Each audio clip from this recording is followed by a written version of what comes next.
Good evening to you all. I want to give you a very warm welcome to the 21st Manchester Wesley Research Center Annual Lecture. And we want to welcome you who are here in the chapel tonight, as well as those of you who are listening online, or those of you who will be listening to the recording of this event. I'm David Bundy, Interim Director of the MWRC, and I first would like to thank the International Board of Education of the Church of the Nazarene for their generous sponsorship of this lecture. I would also like to name publicly and thank the partner institutions who, together with us here, have a quite dynamic and interesting partnership of institutions that engage individually and collectively in research on the Methodist and Wesleyan traditions, and a whole bunch of other folks who we represent individually and as institutions. In Argentina, there is the Universidad del Centro Educativo. In Canada, the Tyndale University and Seminary. In Germany, the Reutlingen School of Theology.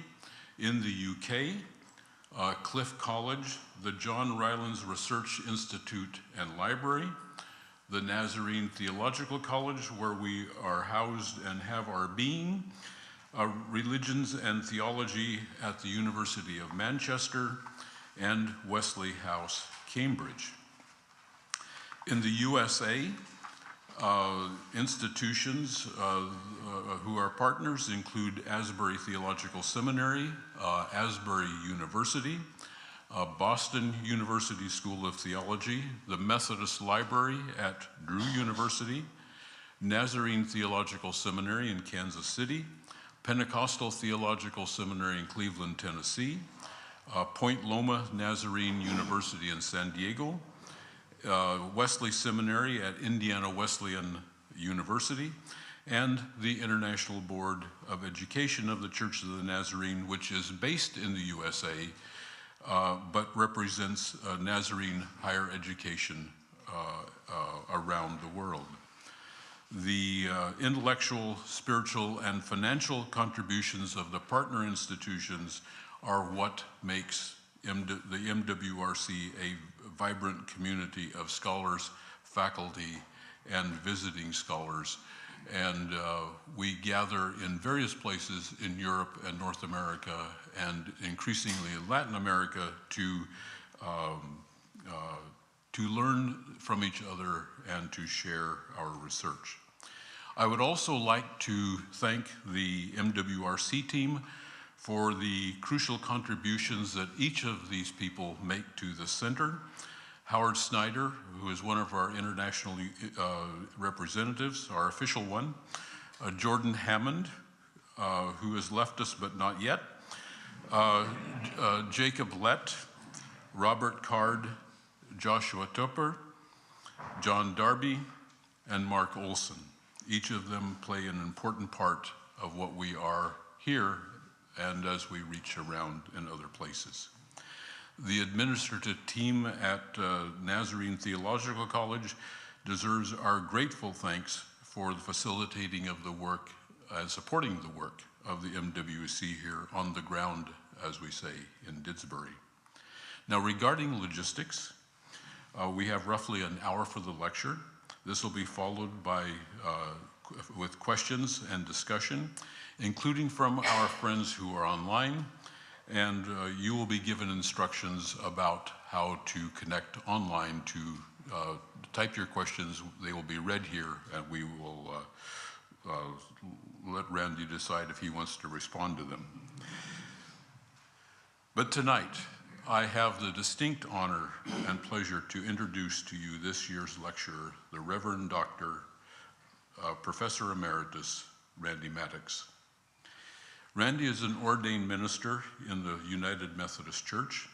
Until Until 2020, he served as the William Kellen Quick Professor of Wesleyan and Methodist Studies at Duke, and he's now the William Kellen Professor Emeritus of Wesleyan and Methodist Studies. He is the general editor of the Wesley Works Project, which is a major scholarly project for producing the first comprehensive critical and annotated edition of the works of John Wesley. He is not only an editor of text, and that is not to diminish editors of text, but he has established himself as a leading authority of the theology of Wesley and the Wesleyan traditions and of its developments in the various Wesleyan movements. He was graduated from the Northwest Nazarene College in Nampa, Idaho. He did his MDiv at Nazarene Theological Seminary and his PhD at Emory University. His scholarly career includes periods at 3 institutions or 4, depending on how you count them. I first met him when he was at Sioux Falls College in Sioux Falls, South Dakota, which is now University of Sioux Falls, and he was more or less simultaneously part of that time teaching at the North American Baptist Seminary at now Sioux Falls Seminary. He became the Paul T. Walls Professor of Wesleyan Theology at Seattle Pacific University, where he served from 1998 to 2005, when he left the Northwest to go off to North Carolina to work at and teach and share and do transformative work at the Duke Divinity School. His publications are legion, and at the bottom of your outline, you will see a website where you can go visit lots of them. But just to mention some of the ones that I have been shaped by myself, one of his early volumes, Toward an Ecumenical Fundamental Theology, was and still is a very interesting piece. His Responsible Grace, John Wesley's Practical Theology, to me is one of the most important volumes that's ever been written on Methodist theology. But he's just kept working, and one of the things that he has done that I think is really admirable, he has worked to bring people together to reflect about things. He has a large number of edited volumes. And now, editing a volume, as some of you know who have tried that, is hard work. It's like herding cats, chasing geese, trying to capture a swan, these kinds of, but he kept doing that. I've got a long list of these. I think I've 9 or so. There's probably more. But it's the bringing together speaks a lot about Randy. Randy, we look forward to hearing your lecture on 2 really interesting, crucially important individuals who are important to all of the traditions that grow out of and are related to the Wesleyan experience. His title tonight, Charles Wesley and Lady Huntington, erstwhile best of friends. Randy.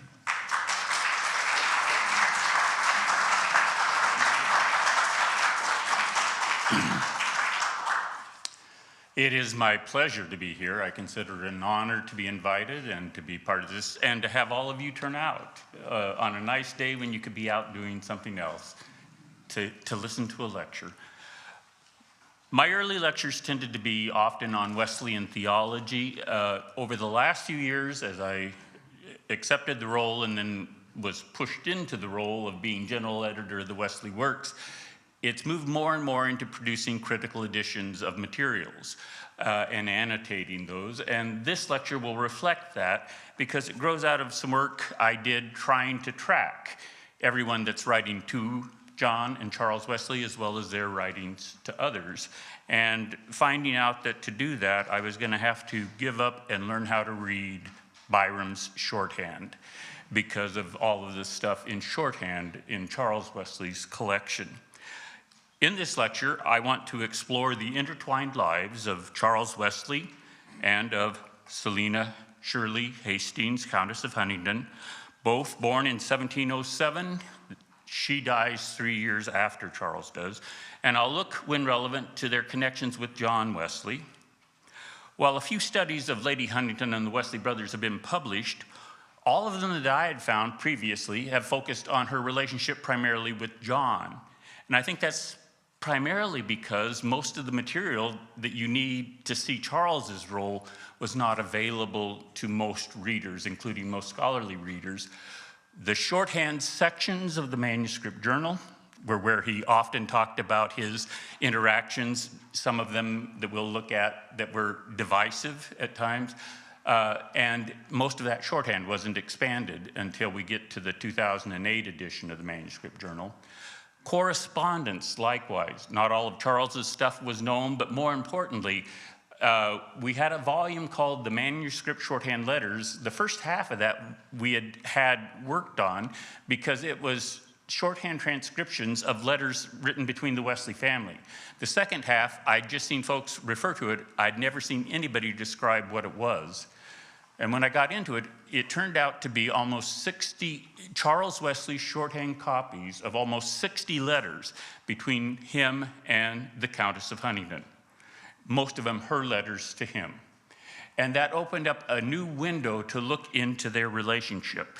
And so what I'll be doing today is to try to draw together out of the manuscript journal sections, the journal letters, out of these letters that we're writing between them, to paint a picture that's a very different picture than the one that I had assumed coming up to this point. I had assumed that Charles, by and large, through his life, saw Lady Huntingdon as an adversary, that she was a Calvinist, he was not. But that's not the story. That's the story that was often told. I had assumed that Charles always saw John Wesley as his partner in ministry. I will argue tonight that when you draw on all these resources, you will find, number one, that Lady Huntingdon was closer to Charles Wesley than his brother John from the very beginning of their acquaintance with one another. And more importantly, we will find that Charles viewed Lady Huntingdon as a closer friend and advisor in his work in ministry for almost 20 years than his brother John. That will fracture at the end, but that period is an important and shaping one. So you have the outline. I'll follow along the main points. And the sources I refer to, let me say, as is on the outline, this is based on an article that will appear in Wesleyan Methodist Studies with 150 footnotes. If you need the notes, write me and I'm glad to send you a pre-publication copy of where all this that I'm drawing from comes. Lady Huntingdon had no apparent contact with the Wesley family prior to the missionary postings of Charles and John in Georgia. Her initial exposure to the evangelical revival that emerged upon their return to Britain was mediated through a third member of that missionary group, Benjamin Ingham. Back in England, Ingham was drawn into the Moravian orbit and helped plant their presence in Yorkshire. And here he proved instrumental to the conversion of Lady Margaret Hastings, who was Selina's sister-in-law. Lady Margaret, in turn, introduced Ingham to Lord and Lady Huntingdon during their visit to Ledstone in July 1739, a visit that Lady Huntingdon once called the beginning of the, quote, good work of the Lord in her life. Some identify it as her conversion. Given their mutual acquaintance with Ingham, Charles Wesley and Lady Huntingdon undoubtedly heard about each other then after 1739, but when did they actually meet? The most that can be said with confidence is that it was in early 1741. It is unlikely, and that was when she had come down with her husband for a meeting of Parliament. They had a house down in London for whenever Parliament was in session. It is unlikely when they did come down that spring of 1741 that Lady Huntingdon began attending preaching services at the Foundry regularly, as some have asserted, particularly Seymour. Her status would have kept her in a Church of England setting for regular worship. Ministerial encounters with the Wesley brothers were typically at her residence instead. For example, Lady Huntington stressed in a letter to both brothers the comfort that Charles had ministered to her soul on Easter Sunday, March 29th, 1741, calling it, quote, one of the happiest days of her life. Now, it's easy to imagine that this happened when she was listening to a sermon that Charles preached.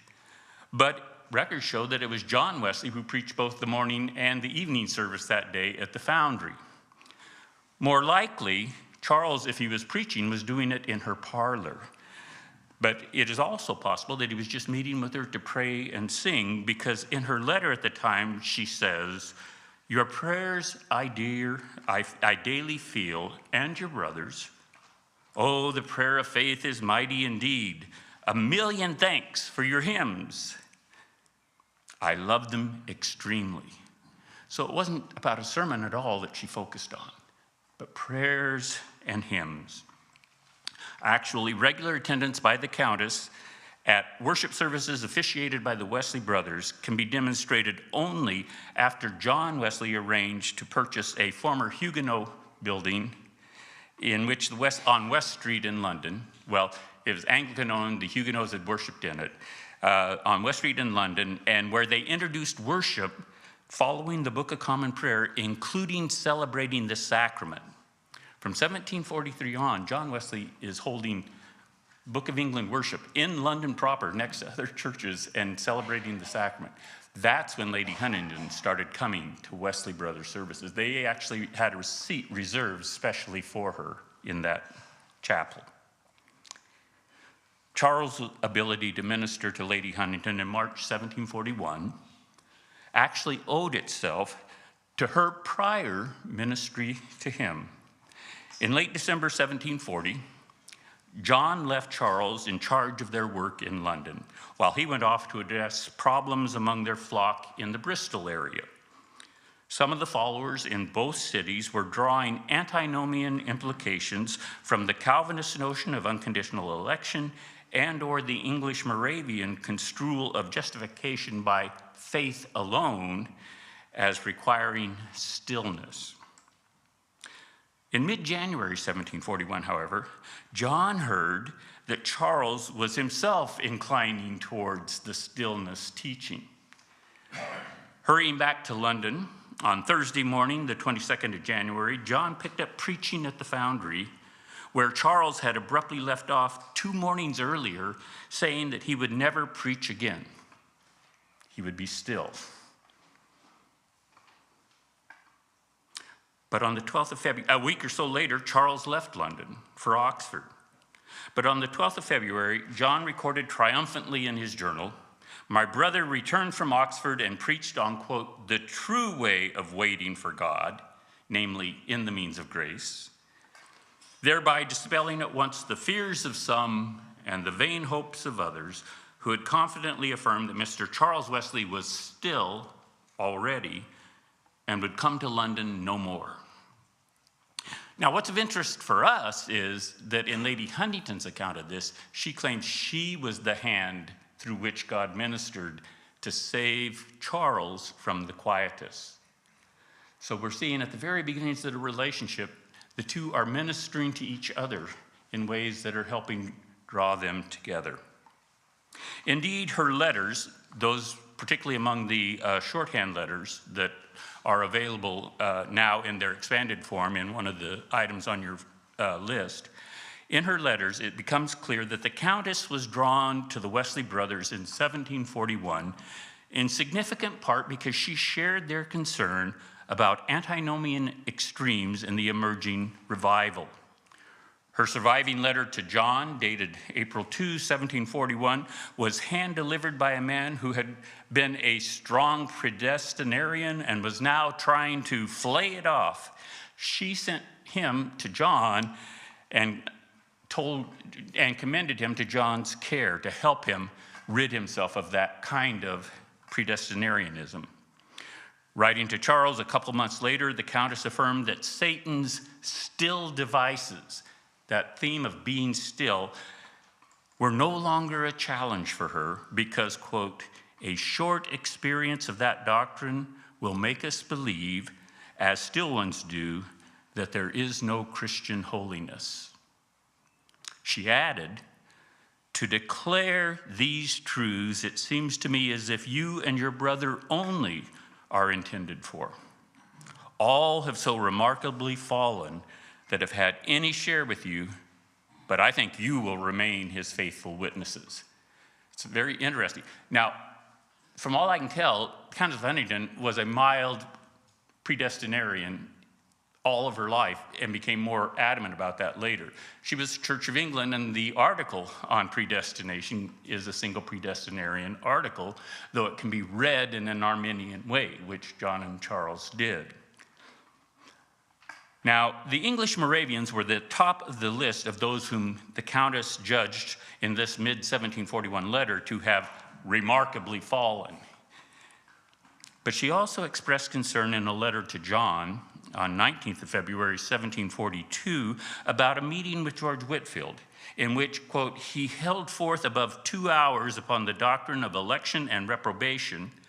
And when he finished, the Countess said she told Whitefield that she, quote, should be such a loser by his way of thinking because, again, quote, she waited and hoped for an absolute deliverance from sin, which he was willing to groan under always, end quote. So while some point to that letter as evidence that Lady Huntington embraced the full Arminian stance of the Wesley brothers, I think it's important to see that her emphasis was narrower. She shared their commitment at that point to holiness in this life and saw them as the defenders of that doctrine, and to the degree they were, she wanted to add her support. Okay, second section, growing closeness of relationship. Now here I'm focusing on the Countess and Charles in particular. Lady Huntington's early letters to John and Charles Wesley address each as dear friend. In one, she insisted that the only persons to whom she was willing to declare God's blessings in her life were the two brothers. And yet, one can have favorites among your dear friends, right? In a letter from mid-April 1741, after mentioning John, Lady Huntington said to Charles, I feel my heart more open to you, but I cannot tell why. But I love him with great warmth. A couple months later, she suggested a reason. My moments are so few with your brother that I cannot open my soul. How glad I shall be to see you, because you'll stay here and spend some time. The shorthand records of the first 2 years of their correspondence confirm that Lady Huntington opened her soul to Charles, sharing her spiritual joys and struggles, soliciting his prayers, and assuring him of her prayers. What about Charles in return? Few of his letters to Lady Huntington in these early years survive, and we have the reason in one of these letters. He asked her to burn them after she read them. But in the replies that she sends to those letters she received, it becomes clear that Charles was not as open with her as she was being with him. In a letter from mid-September 1741, she reprimanded Charles that she could not offer appropriate prayers for his spiritual deliverance because, quote, your heart is not open to me as mine is to you.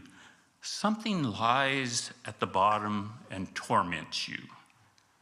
In one of his few surviving letters to her, Charles conceded the point. Quote, I have in me what would break any heart but mine, that I have no one person upon earth to whom I can open my heart. Now understand, John's included in that category. Not one to whom I can open my heart. Charles's relationship with the Countess was relatively new. It needed time for trust to grow for him to open his heart to her. The many affirmations sprinkled through Lady Huntington's letters over those next few years continued to nurture this trust. She encouraged Charles to have that confidence of yourself, which I always feel for you, and she repeatedly assured him of the blessings God had bestowed on her through their friendship, once calling Charles, quote, the first cause in God's hand for 2 years of every spiritual blessing I possess. Perhaps nothing drew Lady Huntington and Charles Wesley closer together in those years than sharing a role as instruments in God's hand for the spiritual welfare of others. I think in particular of two young women, Anne Cowper and her sister Frances, or Fanny Cowper, who lived near the Huntingtons' London house. These two sisters, their mother died when they were younger, their father was now deceased, were friends of the Cunnington, of Selina and her husband. And shortly after Charles returned to London from Bristol in September 1741, he was instrumental in their evangelical conversion. Since they knew Lady Huntington, he then entrusted them to her as their spiritual mentor or for their spiritual care. In a letter to Charles in late October 1741, Lady Huntington describes them as, quote, your first fruit of East Barnet, the town they were from. A couple days later, she assured him that the Cowpers are in the highest measure of love that I have seen, and added, the joy that I have felt on their account is more than tongue can tell. So their mutual ministry is binding them together. In early February 1742, Lady Huntington took the Cowper sisters with her to Bath, a place she visited for its famed waters when in poor health. Part of the reason for the trip was that Fanny Cowper was ailing. And indeed, over the next few months, Fanny would die first, and then Anne would die months later. And in that period, Lady Huntington cared for them, and Charles was in constant correspondence and would come up to visit to share in that caring and helping to deal with the aftermath of that. This is significant because Lady Huntington's information conveying to Charles when the funeral would be for Anne Cowper was signed, farewell, quote, my best of friends. Not just my friend or dear friend, but my best of friends. This heightened affirmation of affection was due to more than Charles's support of Lady Huntington through the suffering of the Cowper sisters. Over the same period, she lost 3 sons to illness. Her letters to Charles during this time focused on, quote, the love unreserved that he ministered to her soul, which helped her to accept those losses. Once again, the support that Charles gave Lady Huntington was sustained in part by support she was providing to him. 1742 was filled with challenges and losses for Charles Wesley, so much so that he omitted the entire year in his manuscript journal. In addition to continued struggles with proponents of stillness in London and Bristol, through the first 3 months, Charles was crafting a formal sermon that he had to deliver at the University of Oxford. And he had no sooner finished that sermon than he rushed back to Lady Huntington to be with her at Fanny's decline and death. And he had no sooner gotten through that than on 8th of June, Charles received word of the unexpected death of another close friend and supporter, Robert Jones of Fonman Castle, near Cardiff of Wales. Charles channeled his grief into an extended elegy that he wrote for Jones. And just as he was wrapping this up, he received a letter from his brother John informing him that their mother Susanna had died on 30th of July and would be buried the 1st of August. By the time Charles received this news in Bristol, the funeral was past. The needs of ministry limited Charles's time to, quote, grieve, as he was back laboring in Bristol by mid-August, wishing he could, and here's the quote, lay down my load and be no more. He's in the depths of despair from all of this. Instead of laying down his load, he was sent to attend to the nascent work in Newcastle, and the accumulated stress of these events surely contributed to the illness that Lady Huntington expressed concerns about when she wrote to Charles late that year, assuring him of her ardent prayers.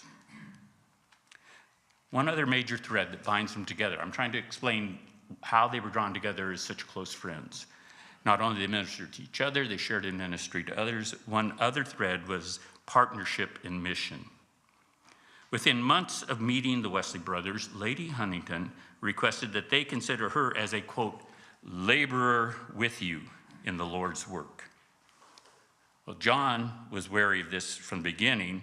I think mainly because he recognized that she was like he, namely wanted to be top, not second or paired, and neither would give in to the other. But also, how can you be a fellow laborer if you're not ordained in ministry?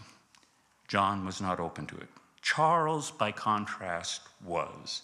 The correspondence between Charles Wesley and the Countess make clear his embrace of her as a co-laborer in ministry.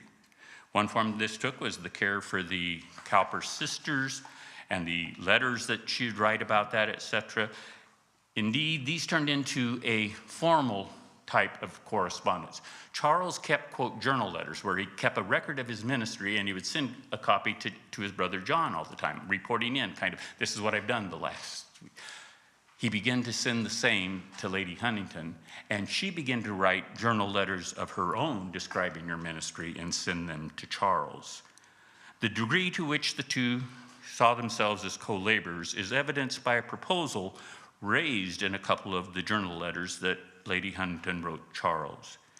She mentioned that she had begun praying that God would convince Charles to take a parish near her house in Enfield Chase down in London to assist in turning it or the surrounding community village into a community holding all things in common as a nursery for those pursuing Christian holiness. Come down here and help us create the model Christian village, a village of true Christian holiness.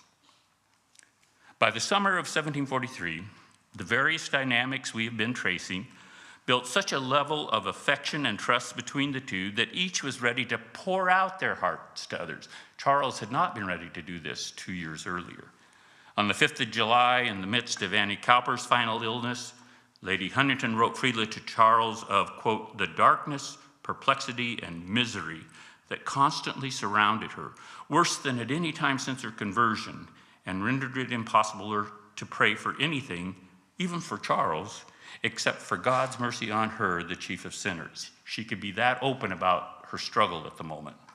The same week, Charles Wesley, amidst renewed struggles with predestinarians and advocates of stillness in London, wrote to Lady Huntington, addressed to, quote, my only friend, to pour out his griefs that, quote, shame, fear, anger, wrath, and pride are tearing my soul in pieces, and urge her to pray that God would allow him to die. Not quite the prayer I would have asked for, but he's urging her to prayer.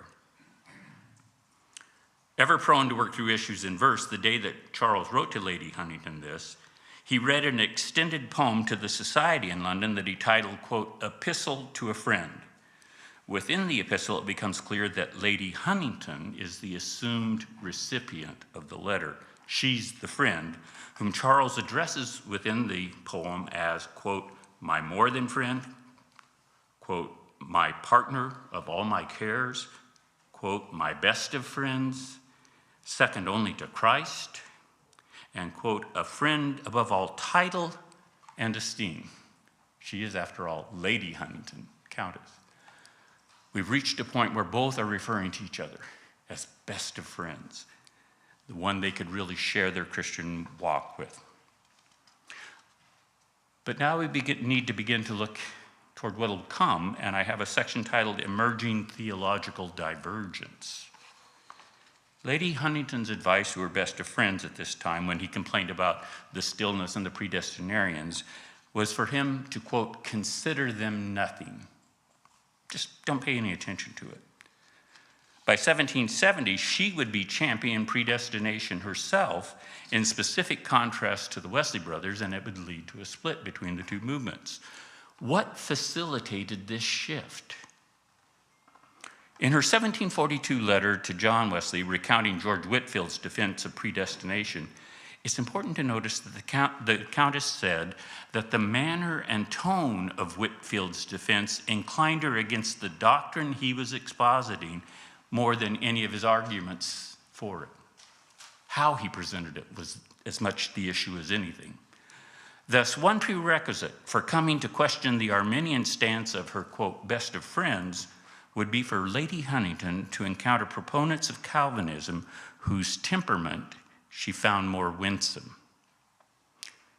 And ironically, Charles Wesley introduced the Countess to such a person when he brought Howell Harris to her house on the 26th of August, 1743. Now, Harris was a rough kind of person, not Lady Huntington's culture, but what she appreciated about him was that he tried to be a peacemaker between the Reformed or the Calvinists and the Arminian camps.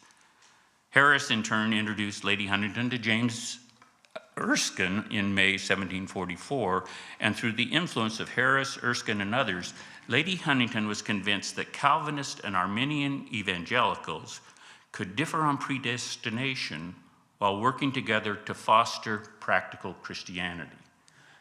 The key point there, we can differ on these doctrines as long as we stay focused on practical Christianity. But Harris and Erskine also conveyed to her their judgment, like that of George Whitefield, that emphasis on present Christian perfection was averse to practical Christianity. It didn't encourage it, it worked against it, they argued. We noted above Lady Huntington's insistence in 1742 that she hoped for an absolute deliverance from sin in this life. This is what drew her to the Wesleys, and her letters to Charles Wesley over the coming months continued to reflect this hope, but they also reflect emphases about Christian perfection prominent in Charles' hymns at the time. The hymns cast Christian perfection as a full renewal of character in a single experience subsequent to our conversion that is received unilaterally and instantaneously from God through prayer. The continuing elusiveness of such an experience would lead Lady Huntington by June 1747 to explicitly reject, quote, sinless perfection and the instantaneous gift of sanctification as the Wesley's brothers hold. So what had drawn her to him in 1741, by then she was ready to say, I don't accept that anymore. Now, how could that happen? Well, it's because there was a sudden fracture in the relationship between Charles Wesley and Lady Huntington, or at least this played a role. The sharpness with which she came to reject instantaneous sanctification was due not only to being surrounded by some who questioned it, but being cut off from her former best of friends who could have spoken in its favor, even though Charles himself would come to speak in many ways in the 1760s. At that point, he was a defender of it. This sudden fracture in the relationship of our two focal figures had little to do with doctrine, something to do with polity, and much to do with conflicts that arise from human pride, insecurity, and spite. The roots of the fracture go back to 1744. Thomas Williams, son of a respected family in Wales, was converted under the preaching of Charles Wesley in 1741 and served for a time as an itinerant Methodist preacher. But then he became alienated from the Wesley brothers, and as part of that alienation, he began to publicize allegations that were later withdrawn. Indeed, he seems to have encouraged that they be made in the first place, of immoral sexual conduct by Charles, including an allegation referring to one Elizabeth Story, who was a single woman member of the Foundry Society. The details of that are told elsewhere. You'll find the article there talking about Ellen's story if you want to read all the details of what was going on and how it was withdrawn. Our interest in this lecture is how it impacted Charles's relationship with the Countess. Charles first heard of Williams's efforts to cast aspersions on his character on the 11th of August, 1744, and by the following month he is being pressed by friends to answer the charges. Well, it was natural that he would seek Lady Huntington's advice, and so he makes a special trip to her home up in Donington Park. He's there on the 12th of October, and her advice to him, much like it had been earlier about the Calvinists, was keep silence and leave the matter to God. That was her advice at the moment. That's in a shorthand section in the manuscript journal. We know of developments over the next 3 months from Howell Harris's diary. On the 20th of December, 1744, Harris was part of a discussion in London with the Countess, who had now come down to London with her husband for Parliament, and with James Erskine. they learned that accusations against Charles had reached the Bishop of London. This news shocked Lady Huntington, lest it, quote, prejudice all against us. Notice, the issue is not what it means for Charles, it's what it means for us, the evangelical renewal movement in the Church of England. Accordingly, she approached Edmund Gibson, current Bishop of London, seeking to head off the danger. When she did so, she found the bishop amenable to clearing Charles, but he raised another concern. Gibson had just published an attack on Methodist preaching outside of parish churches in the field and without permission of Church of England priests assigned to the parish. And he stressed to her how he could not accept that. This helps explain Charles's next encounter with Lady Huntington, which he recorded in his journal, but again in shorthand only. On the 3rd of January, 1745, he says, I received a summons from my, quote, friend that was. Not my best of friend, but my friend that was, with due indifference, yet thought it my duty to go to in justice to my own character. At the meeting, Lady Huntington expressed her concern about the charges of immorality, and Wesley declared his innocence. The Countess allowed that she found it difficult to believe the charges, but she did not overtly affirm his innocence. In turn, Wesley says, I found power to suspend my judgment of her so as neither to condemn nor justify her. And they walked apart. At that point, well, they didn't walk apart yet, because at that point in that conversation, Lady Huntington shifted the conversation to the importance of submitting to episcopal authority in upholding church order, that is, refraining from field preaching, something she had encouraged him to do in Newcastle. Charles pushed back, reminding her how those to whom order was entrusted had countenanced mob attacks upon his brother and other Methodist preachers in places like Wednesbury. And according to Charles, the Countess then, quote, fired up so as to lose all charge of herself. So he, quote, left her without trouble or regret, period. There's no record of contact between Wesley and Lady Huntington over the next 3 weeks, until James Erskine, as her envoy, conveyed the message from the Bishop of London that if I would come to him and declare my innocency touching the scandals, he would clear me. The next day, Lady Huntington attended Sunday worship at West Street Chapel.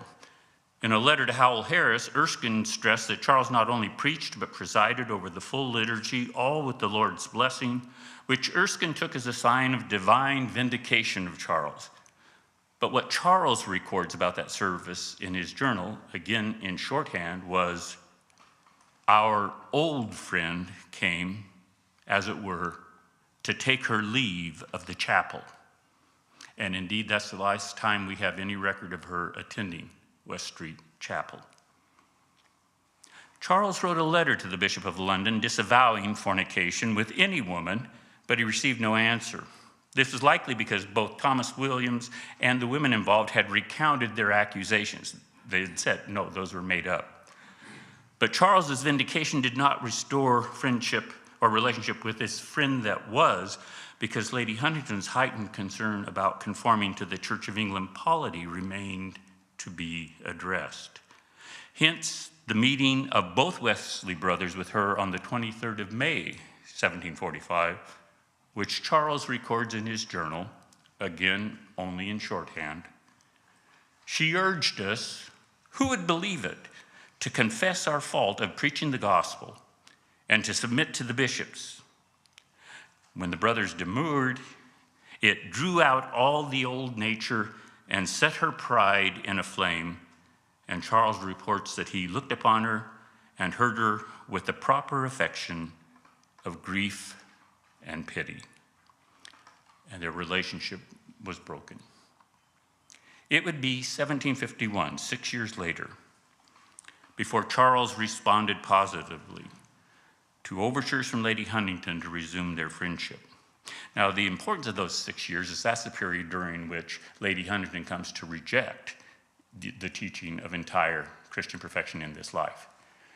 Charles isn't there as a conversation partner with her through those. Developments on both sides set the stage for them reconciling by 1751. In a 1785 letter, Charles described his relationship with his brother John as being, quote, friends from childhood and, quote, fellow laborers for over 50 years. He went on to say, notice he only calls it friend, not best of friends, that's important. He went on to say that while their labors together had been dissolved by John's recent decision to ordain some of his lay preachers, their friendship would continue until death. Note, he does not describe John as his best of friends, but only a friend. Indeed, earlier in the letter, Charles indicated their relationship was never fully mutual. John, quote, always had the ascendancy over me, unquote. More relevant to our account is that this summary skimmed quietly over 2 decades when both the partnership and the friendship of the brothers was greatly strained. So let's go back to 1745 and watch what really happened. Charles' immediate response to the loss of Lady Huntington as his best of friends was to immerse himself in labor alongside John in the proliferating Methodist societies in England, Wales, and after 1747 in Ireland. In that process, he met Sarah Gwynn, and eventually he married Sarah Gwynn. And as a result of that marriage, the couple settled in Bristol, and Charles became increasingly hesitant to spend extended time away from his family on preaching tours. To John's great chagrin, we found a draft of a letter where John writes and says, I can't understand any reason you'd stay more than a week. Well, that's what John proved to do later. Soon John was contemplating marriage as well, and Charles's intervention in John's intended marriage to Grace Murray in late 1749 is well known. John was devastated by Charles's actions and the loss of a spouse that John believed was a match for both his life and his ministry. In the aftermath, John took Charles's wife, Sarah, aside and read her his account of the proceedings, not Charles's account, but his account of what Charles had done, an act that Charles viewed as aimed at creating discord among the couple. And indeed, Charles suggested it was the result of the poison that John cast upon their cup of temporal blessing that Sarah's first pregnancy ended in miscarriage 2 months later. The resulting alienation between the brothers was palpable. And you see this both in things that are there and things that are missing. They met face-to-face that year only for a few days in September in London as Charles acceded to make a preaching tour to the north, which he then injured his foot and couldn't do, and so he went back to Bristol. And over that year, while the brothers before had exchanged 10 to 12 letters a year, most of them with personal comments, the few written in 1750 were strictly informational in nature. Here's what you need to know. Adding to their alienation was John's marriage to Mary Goldhawk Vizale in 1751, a union about which John never consulted Charles nor invited him to attend the wedding. Charles was aghast. He would eventually try to draw together and reconcile, but when they had a meeting to seek reconciliation, John asked Charles to return full-time to being a traveling minister. And Charles said no. Now, Charles was not rejecting ministry in Methodist settings. He stayed in London for 2 months after that meeting, serving in those chapels that Wesley had bought, where you needed an ordained person to be there to preside so you could have Eucharist. So Charles took it as his duty when John was out of London to go to London and help meet that task. But what he was refusing to do was to give John final word in where he would serve.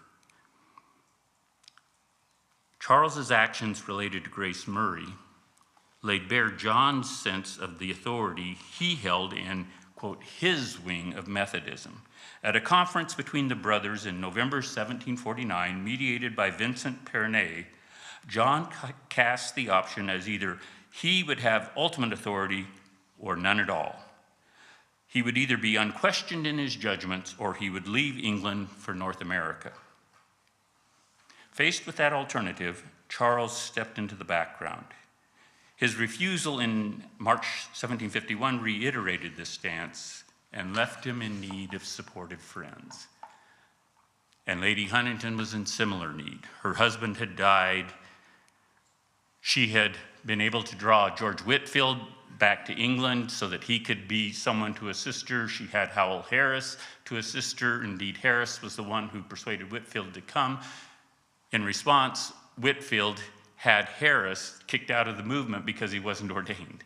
And he served no longer in England. He over in Wales he did, but not in England from that point on in that movement. But then Frederick, son of King George II, died on the 31st of March, 1751. Why that's important is that Lady Huntington had connections to the prince, and Whitefield was convinced she could convince the prince to have him ordained a bishop. Once the prince was gone, Whitefield, it was clear to him, my hopes of being a bishop are gone, so he volunteered for another trip to North America. And that left her needing support and workers in her concern for the evangelical revival in the Church of England. If the Calvinists weren't there, or not enough of them, who could she reach to? Well, who better? She tried John Wesley. That one didn't work. He told her to her face what he would do and wouldn't do, and she withdrew the chance. So she reached out again to Charles.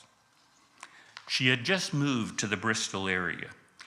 And in late May 1751, Charles was informed by an intermediary that she wanted to meet. By his account, she expressed great kindness toward me, and my heart was turned back again and forgot all that was past. And they sealed the reconciliation in prayer. 2 days later, Charles introduced his wife Sarah to the Countess, where our old friend appeared as such and was particularly drawn to Sarah. So whereas Sarah was an obstacle between John and Charles, Sarah brought together Lady Huntington and Charles. During that same time, James Wheatley reports came of him having improper relationships with women. And that drew John Wesley down to Bristol, and that allowed Charles to introduce John and his wife Mary to Lady Huntington. And for a while, it might look like there would be a chance of her working with both brothers. But it proved before long that there was no such chance. At least two things mediated against it. One of the things that mediated against it was Charles' growing criticism of lay preachers. When the charges against Wheatley were drawn up, Charles made a visit to Bradford-on-Avon to interview women on the charge, and during the time he took away the license of a, quote, worthless, senseless, graceless lay preacher his brother had approved. And that set him up for, what are we going to do about this? Charles convinces John they need to do something about the lay preacher. John said, okay, then if you will go on a trip, if you will do a preaching tour up into Northwest, investigate the lay preachers. Charles agreed to do it. He took off, and during that trip, he decided what we need to do is rein in John's authority. We need to reduce his control of the preachers, and that way we need to require that all lay preachers have to be approved by both John and me. He wrote this all up in a letter and sent it to Lady Huntington. Unfortunately, the letter got intercepted and delivered to John. And the response, as you might imagine, was not positive. Finally, John said, I will let you, Charles, continue to work in the movement as long as you will itinerate at least a third of each year. And I traced through this part of the written piece, and I'll just mention it real briefly here. Charles, for several years, tried that. He would serve a third of the year and then the rest of the time in Bristol. But it kept getting interrupted by other struggles. In particular, lay preachers began to try to offer sacraments. John was willing. He said to Charles, in essence, we've already ordained him, let's just give him a license. And Charles said, no way, and he organized the resistance, and this leads then to John finally being under pressure, forced to write, shall we separate from the church? Is separation from the church an option? And to answer no, and get the conference to vote no. In all of those complaints, it was Lady Huntington who Charles wrote to for advice as he's trying to lobby. See, Lady Huntington to Charles is his support for maintaining evangelicalism within the Church of England over against what he sees as his brother's increasing move to take it out of the Church of England. The way Charles put it one time is, my brother sees himself as a Methodist first and then an elder in the Church of England. I see myself as an elder and then a Methodist. And Lady Huntington at that point, Charles saw as supporting her. So that was one of the things that made it impossible for the three of them to work together. The other thing was Mary Wesley. John's marriage to Mary Vizelle proved to be an unfortunate one. He should have remained single. She proved to be, at times, a source of tension and trouble. After she met Charles's wife, she actually wrote him a letter where she said, "You've let that songbird take control over you so that you're not out there giving time in ministry supporting your brother. Instead, you're there taking care of that woman." You can imagine that didn't go well in terms of Charles and his relationship to Sarah. So that the relationship between John, Charles, and Mary was drawn. Indeed, it reached the point where Charles was in London in December of 1755 to meet the Bishop of London to seek a parish church appointment. Now, while there, he was encouraged once more to try to hold Methodism together, and he tried. He went to conference that year. But the letter he wrote once he got back from his trip said, quote, "Mrs. John Wesley took her opportunity while my brother was in Ireland of laying hands on my income, taking away the £100 a year that they had been guaranteed,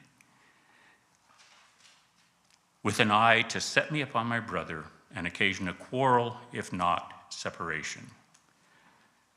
This accounts for the lack of correspondence between the two brothers from late 1756 to early 1759. They're not even writing each other now, or at least none survive. That brings me to the point in the lecture that I'll touch with real quickly, realigning of their relationship. Through to 1770, Charles continues to see himself primarily as related to Lady Huntington more than to his brother. But that relationship is changing. At first, they'd been co-laborers. As we watch things develop, Lady Huntington increasingly takes on the role of being peeress of the evangelical revival, of being the head of it, of wanting to be at the top controlling things, whether that be building a school for the preachers at Trevecca or building her own chapels, which, interestingly, she didn't license as dissenting chapels. She required they use the Book of Common Prayer, etc., but she also didn't put them under the control of the bishop. She decided who would serve there. She recruited the clergy. She began to operate as kind of a bishop in petticoats, is what one called her, with that. Now, how this bothered Charles is that increasingly the one who he saw as his support in keeping evangelicalism within the church was herself becoming an independent.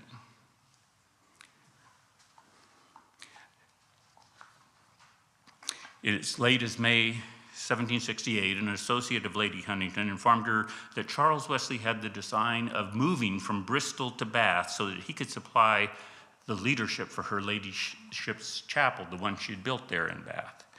Over the next few months, the Countess tried to persuade him, but Charles ended up instead relocating to London for the sake of his musical sons.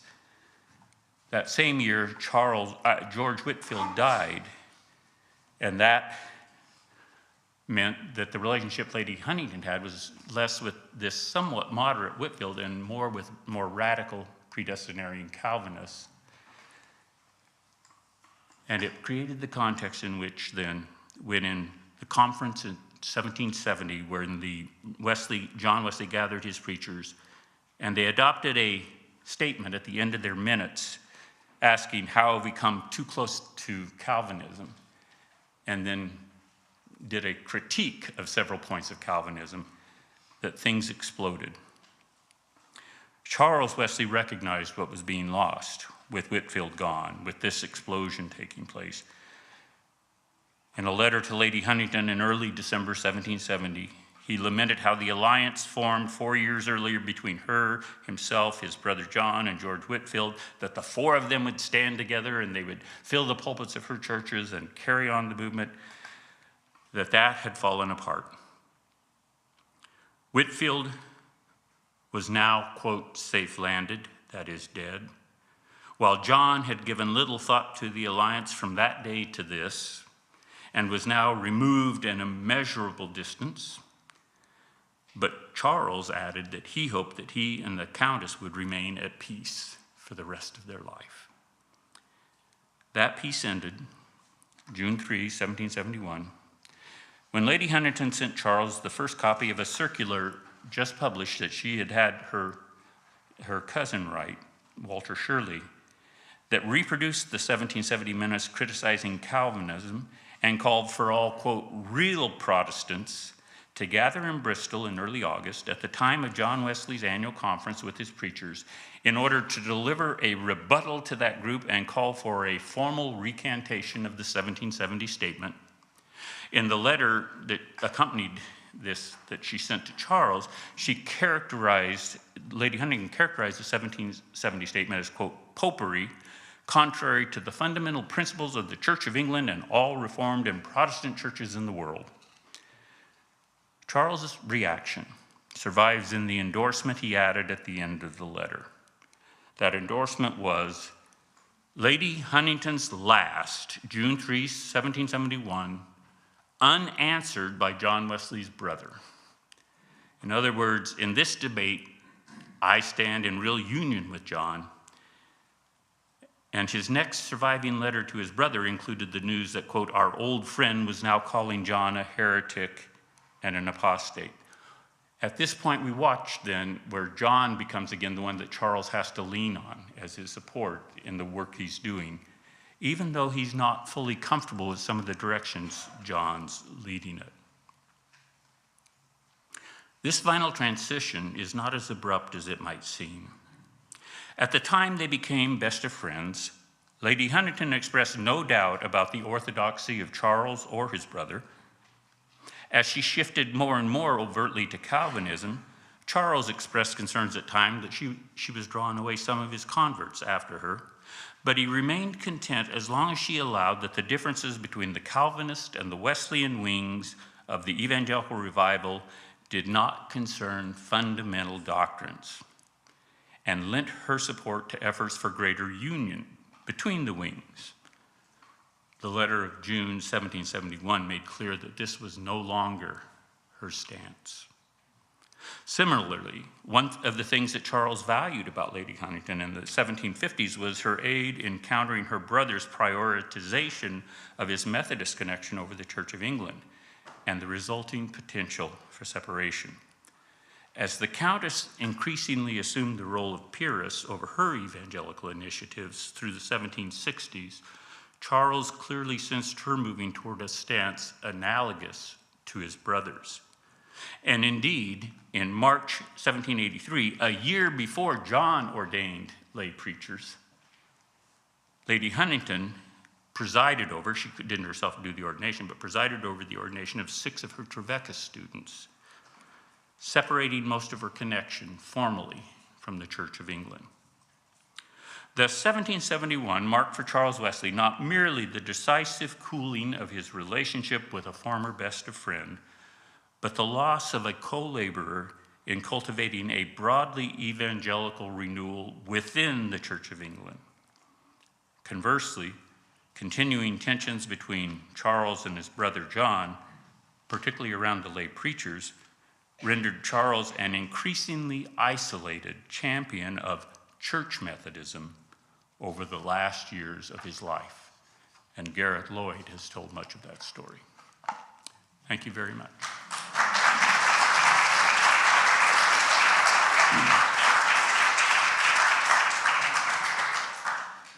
Thank you very much, Randy, for this lecture that raises so many questions that go far beyond the story, into the theology, the thinking, the organization, and all of that. But now it's your turn to ask questions. We will have questions both from folks online who will be typing them into the chat boxes. We'll, from time to time, take one from there, and Yeah, you need to go to the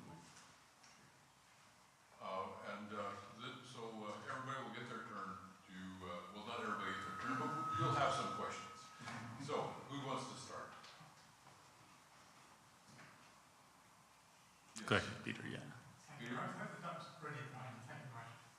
I wonder if there's anything more to be made of Lady Huntington's position as a peeress and her position within the Church of England and the right she had to appoint chaplains and I think some proprietorial rights about chapels and whether then Charles Wesley's sort of social ambition, should we say, having married into a property family.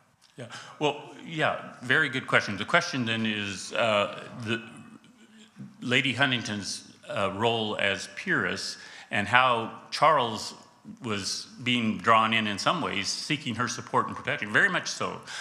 In one of his early letters, after they had come back together in 1751, he says that what he valued about it is it would allow him to leave his widow in her care. So that when he was 20 years older, he knew he would die before Sarah. Who's going to care for Sarah? Well, who better than someone that has money? Lady Huntington. Yeah, the interesting tension, I think, is that as peeress, she did have the right to appoint chaplains as private chaplains in her home. What she was doing was going a step further, building chapels where worship would be held. Now, if she had made that a chapel of ease, then she had said, okay, I'm going to pay to build the chapel, but the bishop will have control over who preaches there. But what she's doing is she's holding a public service where she's deciding who will be the person preaching. And Charles preached at her place in that a lot. John preached there 3 times at least. She was reaching out to both Reformed and Arminian early on. As things heated up, she increasingly reduced it to only those that were affirming her understanding of the Anglican article on predestination. Good.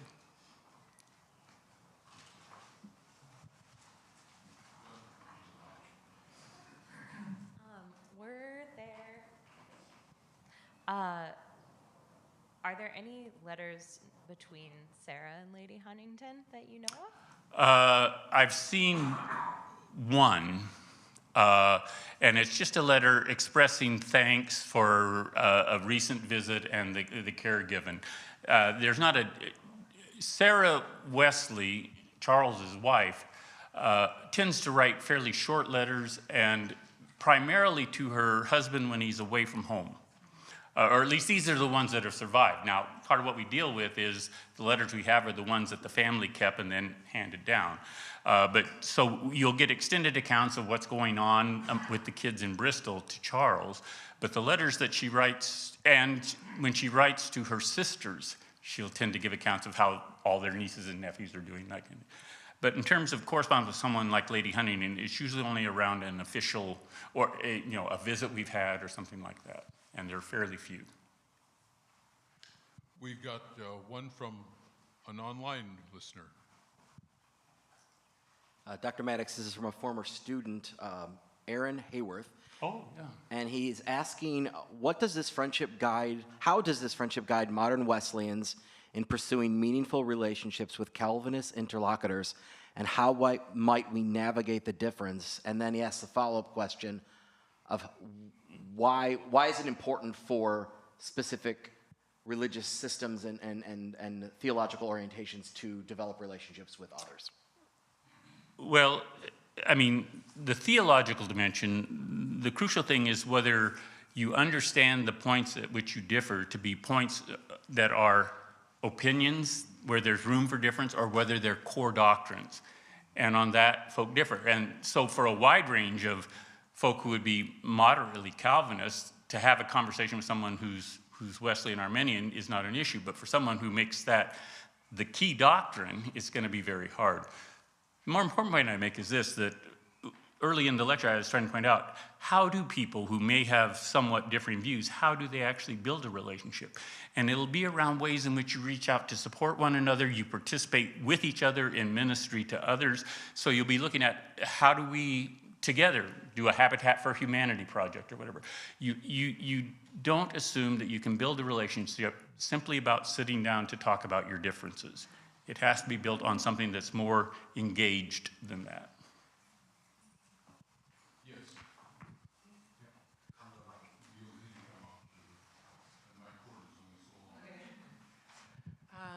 From a lot of the work I've done, it seems that Charles is only able to maintain a very, very close friendship one at a time.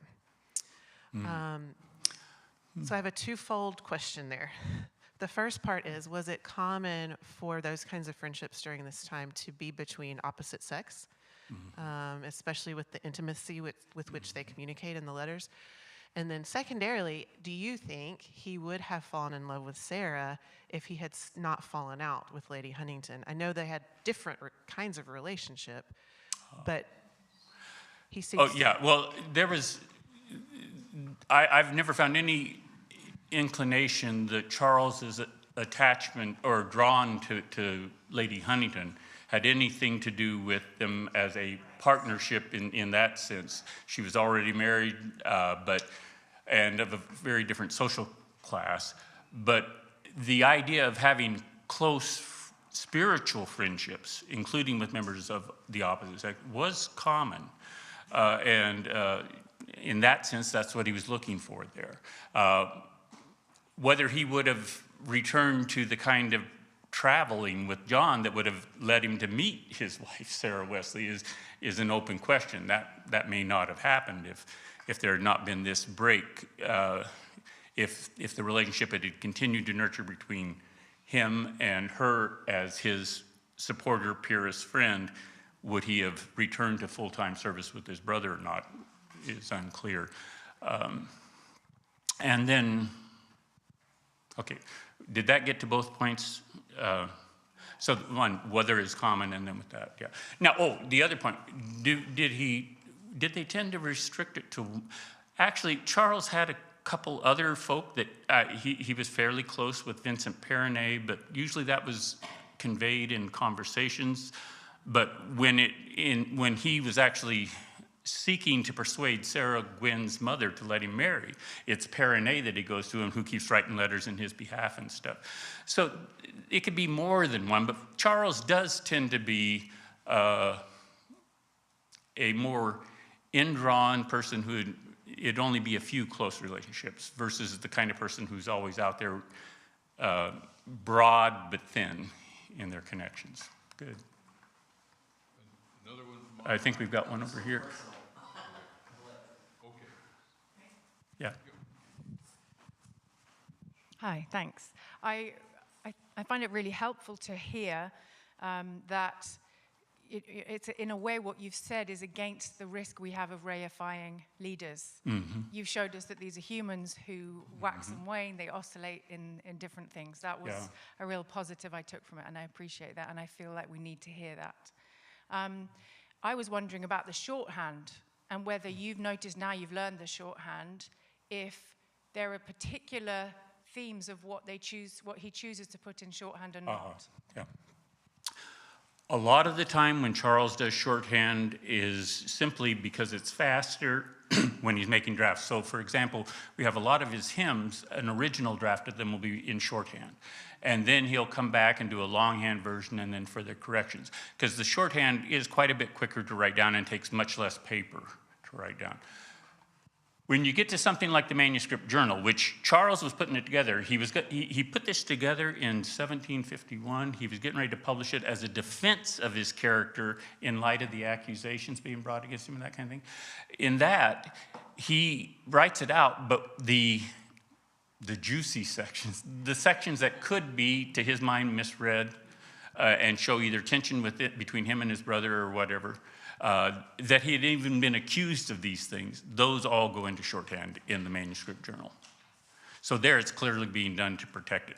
Some of the letters that Charles writes to his brother John, likewise, if they're worried about him getting intercepted, they'll either switch and put part of it in Greek, or they'll do it in shorthand, but John didn't know the shorthand nearly as well as Charles. So in one of them, Charles at the end says, and please learn the shorthand better so we can communicate this way and keep it private. Yeah. Let's go for one more online, and then we'll come back to you.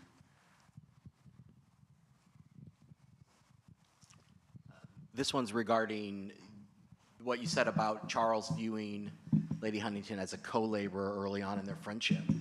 Was there ever any language similar to what John would have used to justify the lay preachers of extraordinary calling, or can you add a little color to that? And then was it just Charles's incredulity towards what seeming like fracturing with the Church of England that caused him to maybe change his mind in that later in the 1750s? Well,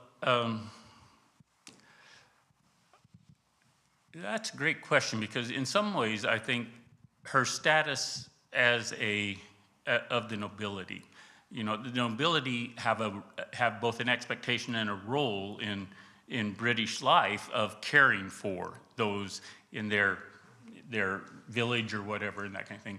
So when Charles says we're co-laborers, I think he could say that in a way that didn't assume it was only at the same level as ordained persons would be, where you're co-laborers in a ministry. She was, some of the early journal letters she writes back to Charles, she'll talk about how I went down to the village, I visited this woman who was sick, I got some medical and things like that. All of that was ministry, and Charles saw that as ministry. It's the kind of thing he was doing often among the colliers, etc. But he clearly recognized that there were limits to what they could do together in labor that way, that he would be able to do things like the sacraments that she couldn't.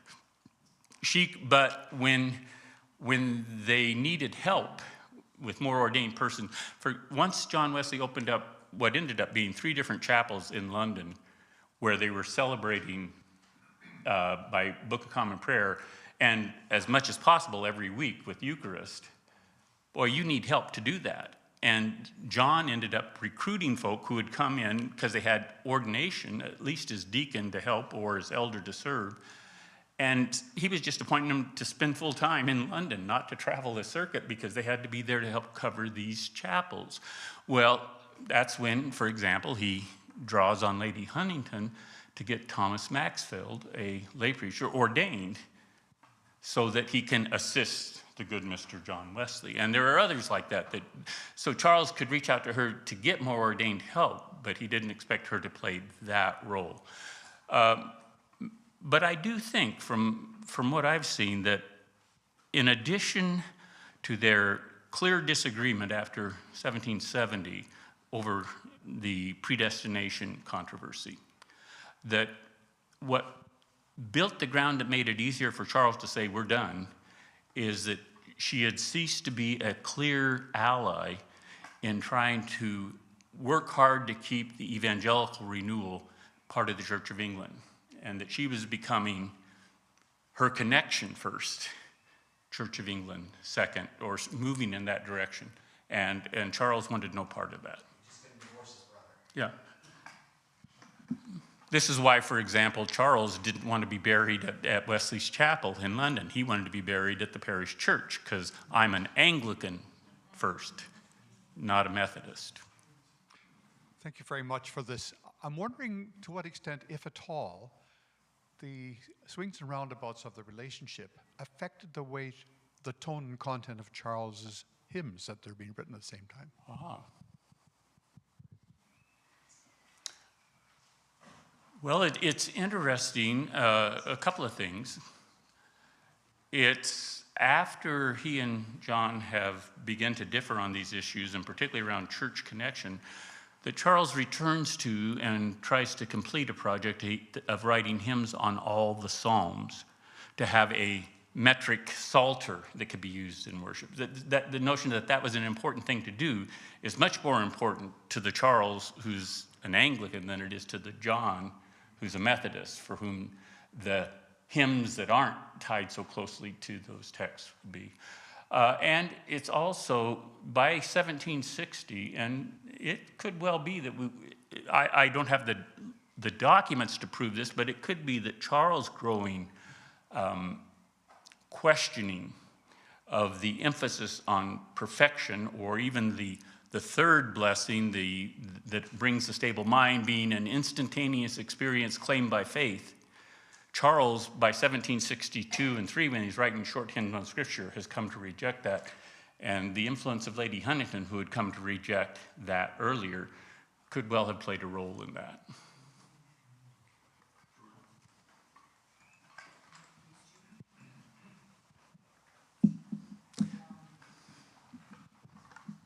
Thanks. I had a question related to that. One of the major episodes in Methodism during the time period you were looking at is this perfectionist revivals, which you just referred to in the 1760s, where some Wesleyan Methodists were claiming sinless perfection. Is there evidence of, with actually both Charles and Lady Huntington rejected, is there evidence of them interacting around that? And just add another quick kind of follow-up with Joshua's question.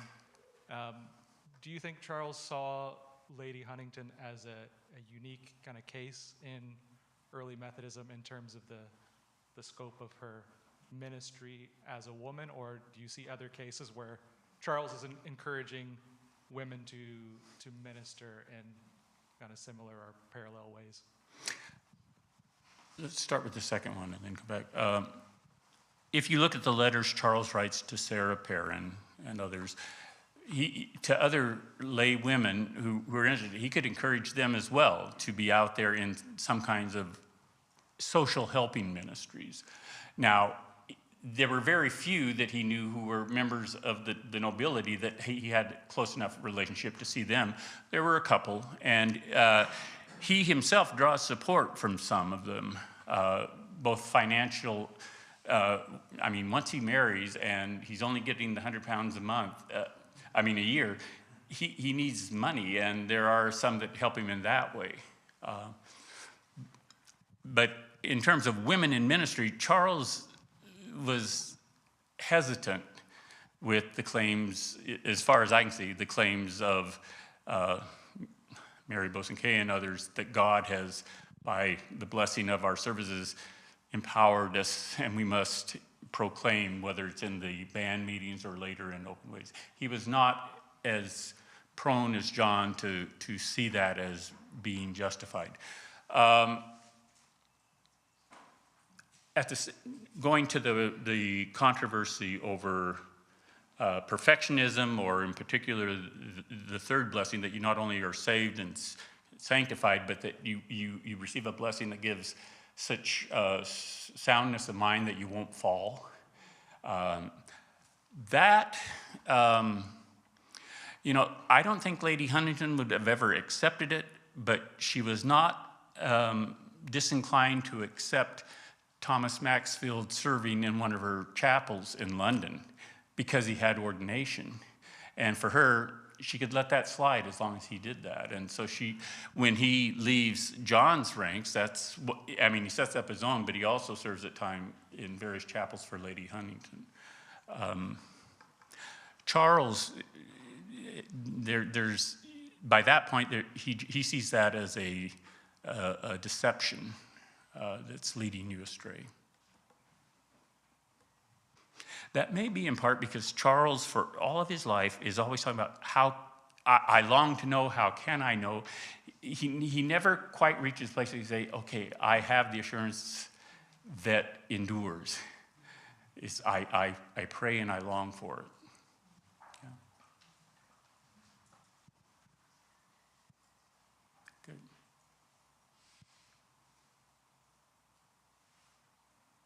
Any other questions? Any more online? One quick one I can just think of. Why do you think that John asked Lady Huntington to burn the letters? So the question is, why did Charles ask Lady Huntington to burn the letters? I think early on that was because he knew his being in conversations with someone who was perceived as in the other camp could be troublesome. John was also less comfortable with Charles appealing primarily to the gentry. Instead, I mean, Charles would preach to the colliers and all, but he was much more at home among the gentry. And so I think it was ways that he wanted to be able to share, but not have it come back to bite him. And that had happened in the past. I mean, a letter between him and John in Georgia had gotten intercepted and had come back to bite them, etc. And so Charles tried to be careful with personal correspondence that it not be found and used later. Didn't always work. That letter to Lady Huntington about reining in John's authority that got to John instead, yes. Just to follow on from that, I've always been curious about Charles Wesley's writing on that last letter, Lady Huntington's last, unanswered by John Wesley's brother. What a strange way to write on it. I mean, Yeah. Is Charles Wesley actually trying to say that? It is kind of strange. And if you go back to that 1785 letter where he said, John and I were always friends, we're no longer co-laborers because of the ordination, I think it's important he says John Wesley's brother. It's not a matter of who's my closest friend, but on this, I stand with John, and after all, we're brothers. And it's a striking annotation he puts on there. Several of Charles's annotations on his letters are very revealing. You watch that when you look at transcriptions of his letters. Always look to see the letters coming into him in particular. What did he note about them on him? Good. Thank you very much.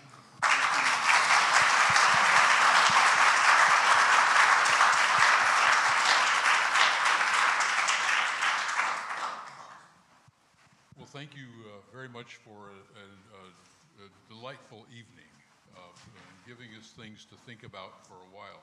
It's much appreciated. Right now, it's I guess we can just kind of relax and talk as we enjoy each other's company, and look forward to seeing you here next year, same time, same place. Yeah. Oh, yes, there are refreshments next door.